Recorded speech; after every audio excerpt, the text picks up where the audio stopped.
एक तू सच्चा तेरा नाम सच्चा अनंत। पृष्ठ 648। सतपुरुष बाबा फुलसंदे वाले कहते हैं, हे पवित्र आत्माओं, जो मनुष्य परमेश्वर के लिए बहुत कुछ खो देता है वह बहुत कुछ पाता है। शांति और आंतरिक प्रसन्नता परमेश्वर के सेवक को मिलती है, किंतु उसी को जो कि परमेश्वर की शरण को आत्मा में दृढ़ कर लेता है, अविश्वासी तो दुख ही पाते हैं। हे परमेश्वर, मैंने देखा कि फरिश्तों के बच्चे दिव्य साज, सितार और वीणा बजाकर तेरी स्तुति करते थे। मेरा सितार तो बेसुरा था, जब भी मैं उसे हाथ में लेता सुर बिगड़ जाते। वह साज कभी सुर में नहीं मिल पाया। हे परमेश्वर, मैं अपनी बेसुरी आत्मा के साज का क्या करूं? कैसे इसे संगीत के रागात्मक सुरों में मिलाऊं? मेरी लज्जा, मेरी परेशानी को तू हे परमेश्वर समझ।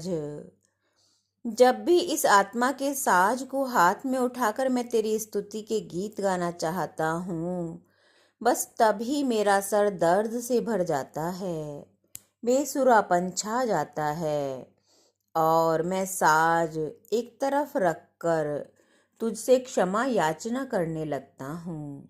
हे प्रभु, मेरे जीवन के बेसुरेपन को दूर कर। हे परमेश्वर, मेरी आत्म वीणा को अपने दिव्य ओजस्वी स्वरों का वरदान दे।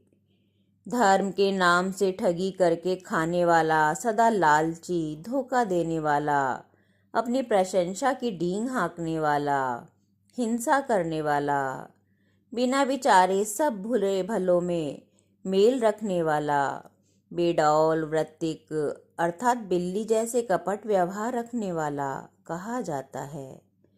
सिद्ध मालूम पड़ने के अभिप्राय से नीच ताकते रहने वाला, अपने झूठ पक्ष को भी सच बनाने की हठ करने वाला, भोला किंतु ऊपर से विनम्र पर भीतर कपट रखने वाले को बगला भगत कहा जाता है।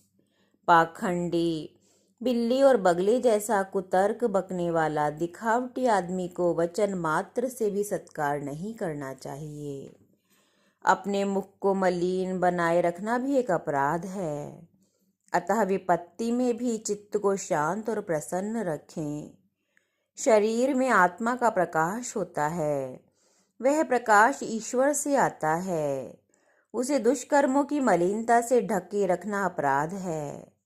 उस प्रकाश पर रोज छबड़े भर भर कर कूड़ा और गोबर डालते रहना नीचताई है। इस आत्मा की अभ्यर्थना और सत्कार करना चाहिए। शुभ कर्मों से आत्मा की पूजा होती है। परमेश्वर की उपासना द्वारा आत्मा की पूजा होती है और प्रकाश इसका वृद्धि को प्राप्त होता है।